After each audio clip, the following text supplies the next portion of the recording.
Hi there, everyone. I don't know if you can tell, but it's, late. I should be asleep, but instead, I want to talk to you all about cartoons. I've watched a lot of them, some good, some bad, and some that have been lost to time. Cartoons that I bury deep in the back of my head because they just never deserve to be remembered. So let's talk about some of them today. Excuse me, Mr. J. Can you pass the salt? First up is a show called Squirrel Boy, one that a lot of you probably remember, but why? It's about a nerdy boy who befriends a wacky animated squirrel, and hijinks ensues, I guess?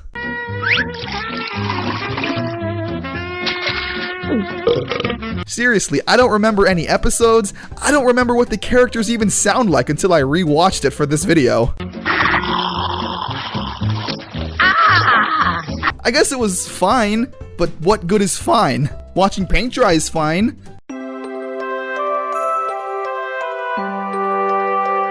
I shouldn't be too mean to the show. It was harmless and fine. So yeah, it looked pretty and was competent. It didn't make me upset or scare me. You little... You're nothing but a... These baby Looney Tunes. Nowadays, it's pretty normal for properties and shows to turn their main character into babies, but back in 2004, it was pretty unique. Okay, it really wasn't, but hey, I liked it. Hi, Granny! How the... are you? Yeah, you got your typical baby problems like who took my toy and Sylvester drank my juice box. I mean, can you really get mad at a show about baby Looney Tunes? Baby anything is bound to be harmless. Like the Rugrats. Stu, I didn't know you were coming over. I'm not Stu. Alright, not like the Rugrats. But you know what's going to always live on in my head and play on repeat until the day that I die? The Baby Looney Tunes theme song. Sylvester, Bugs, and Daffy, Taz, and Lola too. Tweety's such a sweetie. This puts a smile on my face. He's orange, he has a lot of friends. They live together on a fruit stand. Yeah, they gave the annoying orange a show.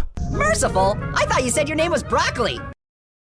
You suck. If you don't know the annoying orange, then you're probably lucky, and I wish I could keep it that way for you. The show was originally a YouTube series about an orange who was... Hey, Banana, what you doing? obnoxious. I mean, whatever, they worked fine in 2-minute segments, but the problem was when Cartoon Network acquired the show for whatever reason and turned it into a 30-minute show.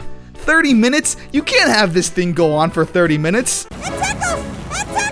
For a candy monster, you're not sweet at all.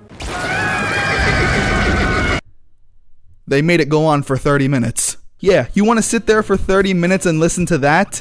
But apparently a lot of people did, because the show had 2 seasons with 30 episodes each. Doing some basic math, that's 60 episodes. 60 episodes times 30 minutes equals too long for a show about... It's how we do! It's how we do! Dear Professor Mashimo, how's your latest invention? I just know he's gonna be awesome. Your biggest fan, Tommy Turnbull. Here's a nice memory now that I don't know if it was real or not.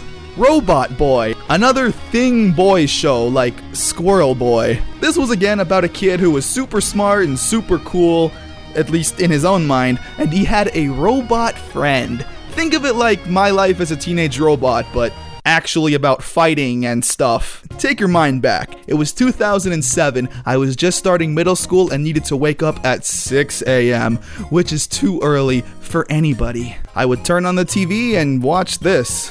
What is this? Why does it look like Powerpuff Girls? Why is the mom so thick? I have so many questions. But unfortunately, kinda like Squirrel Boy, I don't remember anything about it. It just kinda existed. Good to have you back to normal, buddy. And then I had a terrible time in 7th grade.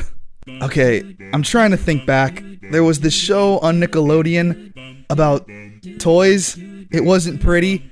It wasn't nice. As a matter of fact, it was nightmare material. This is getting old fast. After doing some research, it turns out that this was a show called Kablam. It was a sketch comedy show, I guess, that ran on Nickelodeon from 1996 to 2000. It had a bunch of random shorts, so like Robot Chicken, and it turns out the show that I'm thinking of is Action League Now. What do you say we go to that concert together?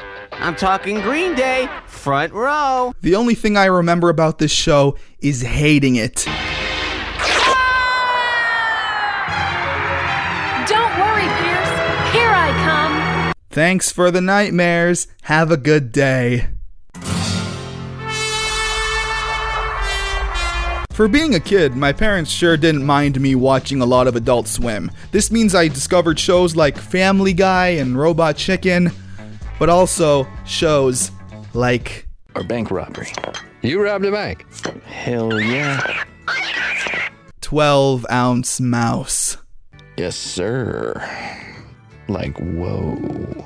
To this day, I have no idea what this show was or why I liked it. It was about this cop, I guess, who was this green mouse, and he partnered with this possum who made weird noises. Who likes this? Who was this intended for? Bulletproof. Then I guess I'll take the job. But I liked it. I watched it. I had no idea what it was about. I had no idea what was going on in each episode. Skillet, come on, let's go. We'll be right back. Wait, guys. Hang on. There have been so many videos and people and fans who will say that this show is so deep and has a meaning that you just don't understand. You have to have a high IQ to understand 12-Ounce Mouse. But that's not me. So thank you for making my night so scary, Mr. 12-Ounce Mouse. Oh wait, before I forget, the intro to the show was so powerful. What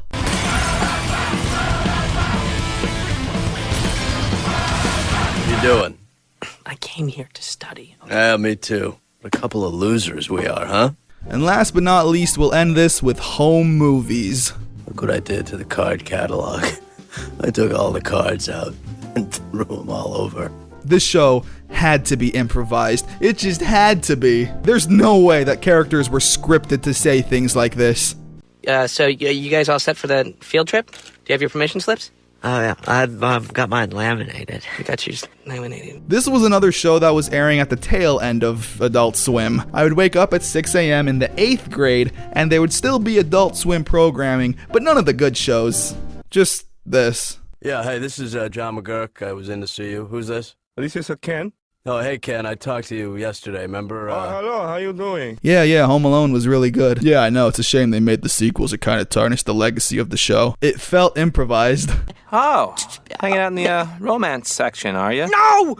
Oh. And those were some cartoons I watched as a kid that I tried to push out of my brain. Some of them were nice, some of them were terrible. What are some of your childhood cartoons that you're trying to bury, but deep down, you'll never forget?